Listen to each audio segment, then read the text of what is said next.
শখের বশে মাত্র ২,০০০ টাকা দিয়ে মোমবাতি বানানোর কাজ শুরু করেন ঐশী। আর এখন নিজেই নান্দনিক ডিজাইনের মোমবাতি বিক্রি করে প্রতি মাসে আয় করছেন প্রায় লাখ টাকা। ক্যান্ডেলের যে বিজনেসটা এটা শুরু করেছিলাম মাত্র ২,০০০ টাকা দিয়ে। ক্যান্ডেলের বিজনেস করে পার মান্থে আমার প্রায় ৮০ থেকে ১ লাখ টাকার মতো ইনকাম হচ্ছে আলহামদুলিল্লাহ। একসময় শুধু শখ ছিল মোমবাতি বানানোর, ঘরে বসেই হাতে বানাতেন মোমবাতি। পরবর্তী সময়ে পেশাদার প্রশিক্ষণ নিয়ে বিভিন্ন ডিজাইনের মোমবাতি তৈরির অভিজ্ঞতা রপ্ত করেন। প্রথম দিকে ব্যবসা করার ইচ্ছা না থাকলেও আকর্ষণীয় ডিজাইনের মোমবাতিগুলোর ব্যাপক চাহিদা থাকায় পরবর্তীতে ব্যবসা করার সিদ্ধান্ত নেন এই তরুণী। তো শখের বসে শিখেছিলাম, বাহির থেকে প্রফেশনাল ট্রেনিং নিয়েছিলাম, তারপরে নিজে নিজে বাসায় ট্রাই করতাম। ব্যবসা করব বা কিছু এরকম কোনো সময় কোনো আইডিয়া ছিল না।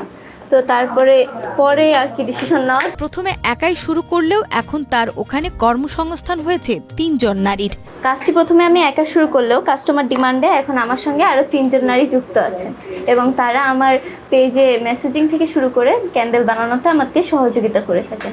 সুগন্ধি আর নান্দনিক নকশায় তৈরি করা এই মোমবাতিগুলো মন কেড়েছে ক্রেতাদের। দেশে যেমন শৌখিন ক্রেতাদের আগ্রহ তৈরি হচ্ছে মোমবাতিগুলোতে, তেমনি দেশের গণ্ডি পেরিয়ে বিদেশেও রপ্তানি হচ্ছে মোমবাতিগুলো।